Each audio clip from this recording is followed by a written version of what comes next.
नमस्कार मंडळी, कसे आहात तुम्ही? आशा करते तुम्ही ठीक असाल। आज आपण बनवणार आहोत थंडीमध्ये आवर्जून बनवली जाणारी मोहरीची म्हणजे सरसोची भाजी। ही भाजी अत्यंत पौष्टिक असते। थंडीमध्ये उष्णता देणारी अशी ही पौष्टिक भाजी कशी करायची हे आज आपण बघणार आहोत। आणि तुम्ही जर माझ्या चॅनलवर पहिल्यांदा आले असाल तर माझ्या व्हिडिओला लाईक शेअर सबस्क्राइब करायला विसरू नका। तर चला ही भाजी कशी करायची हे बघूया। आपण ही भाजी पोळी भाकरी यासोबत खाऊ शकतो। इथे मी सरसोचे पानं घेतले आहे। ही सरसो मी घरी लावली होती, मोहरी लावली होती मी। 1 महिन्यानंतर आपण याची भाजी करायला घेत आहोत। छान हिरवीगार अशी पौष्टिक भाजी आपण ही छान निवडून घ्यायची आहे आणि याला स्वच्छ पाण्याने धुवून घ्यायची आहे। इथे मी स्वच्छ पाण्याने धुवून घेते। इथे आपल्याला भाजी 2 ते 3 पाण्याने धुवून घ्यायची आहे। ही भाजी मी 2 ते 3 पाण्याने धुवून घेतलेली आहे। आता याचं पाणी निथळण्यासाठी आपण एका प्लेटमध्ये काढून घ्यायची आहे। या भाजीकरता आपल्याला मुगाची डाळ पाहिजे आहे। ही मुगाची डाळ मी 1 तास भिजत ठेवली होती। इथे आपण भाजी पाणी निथळल्यावर चिरून घेतलेली आहे अशा प्रकारे। आता आपल्याला भाजीला फोडणी घालायची आहे। भाजीच्या फोडणीकरता इथे आपल्याला कांदा लागणार आहे। कांदा बारीक चिरला आहे। मिरची बारीक चिरलेली आहे आणि लसूण आपल्याला ठेचून घ्यायचा आहे। इथे आपल्याला टमाटर पण लागणार आहे। टमाटर चिरून घेतला आहे। इथे आता आपल्याला भाजीला फोडणी द्यायची आहे। इथे मी गॅसवर कढईमध्ये तेल गरम करायला ठेवले आहे। तेल गरम झालं की यामध्ये आपल्याला मोहरी आणि जिरं घालून घ्यायचं आहे। आपलं मोहरी जिरं तडतडली की यामध्ये आपल्याला मिरची घालून घ्यायची आहे। इथे मी मिरची घालून घेते। ही मिरची सुद्धा आपल्याला छान होऊ द्यायची आहे। मी याला छान होऊ देते 1-2 मिनिटं। नंतर यामध्ये आपल्याला ठेचलेला लसूण घालायचा आहे। आपली मिरची झालेली आहे आणि इथे मी ठेचलेला लसूण घालत आहे। या लसणाला सुद्धा छान खमंग असं तळून घ्यायचं आहे। नंतर यामध्ये आपल्याला कांदा घालून घ्यायचा आहे। कांदा सुद्धा आपल्याला छान परतवून घ्यायचा आहे। इथे मी पूर्ण कांदा घातलेला आहे। इथे आपला कांद्याचा कच्चेपणा दूर होईपर्यंत याला आपल्याला छान परतवून घ्यायचं आहे। इथे आपल्या कांद्याचा कच्चेपणा दूर झालेला आहे, बघू शकता तुम्ही। याला हलकासा गुलाबी कलर आलेला आहे। आता यामध्ये आपल्याला सुके मसाले घालायचे आहे। सुके मसाल्यामध्ये आपल्याला हळद घालायची आहे। इथे मी हळद घालत आहे। पालेभाज्यामध्ये फक्त हळद आणि मीठच घालायचं असते। याला 1-2 मिनिटं छान परतून घ्यायचं आहे। आणि यामध्ये मी भिजवलेली मूग डाळ घालत आहे। याला चाळणीमध्ये पाणी निथळण्यासाठी ठेवून दिलं होतं। आता याला छान 2-3 मिनिटं परतून घ्यायचं आहे।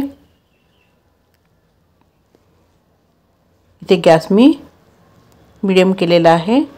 आता यामध्ये आपल्याला डाळ शिजण्यासाठी थोडंसं पाणी घालून घ्यायचं आहे। पाणी घालून आपल्याला डाळ छान थोड्या वेळ शिजवून घ्यायची आहे। इथे मी डाळ थोड्या वेळ शिजवून घेते। यावर आपल्याला झाकण ठेवून द्यायचं आहे। डाळ आपल्याला छान शिजवून घ्यायची आहे। इथे थोडा वेळ झालेला आहे। आपली डाळ बघूया आपली शिजली की नाही ती। इथे आपली डाळ छान शिजलेली आहे। ही डाळ मी मीडियम गॅसवर शिजवून घेतली आहे। आपली डाळ छान शिजलेली आहे। यामध्ये आपण सुके मसाले घालायचे। त्यामध्ये आपण तिखट घातलं आहे आणि इथे आपल्याला चवीनुसार मीठ घालायचं आहे। तिखट आपल्याला तुमच्या आवडीनुसार टाका, कारण की यामध्ये आपण मिरचीसुद्धा घातलेली आहे। आता हे सुके मसाले आपल्याला छान परतून घ्यायचे आहे 1-2 मिनिटं। हे मी छान परतवून घेते। हिवाळ्यामध्ये ही भाजी नक्की खाल्ली पाहिजे। यामुळे आपल्या शरीराला छान उष्णता मिळते। यामध्ये भरपूर प्रमाणामध्ये कॅल्शियम असते। आपण ही भाजी छान मिक्स केलेली आहे यामध्ये मसाले। आता यामध्ये टमाटर घातले आहे चिरलेले। आता याला सुद्धा परतून घ्यायचं आहे आणि हे आपल्याला शिजण्यासाठी थोडा वेळ ठेवून द्यायचं आहे। आपण हे टमाटर थोडा वेळ शिजवून घेऊया। इथे मी टमाटर छान शिजवून घेते झाकण ठेवून। इथे थोडा वेळ झालेला आहे। आपण बघूया आपली टमाटर शिजले की नाही ते।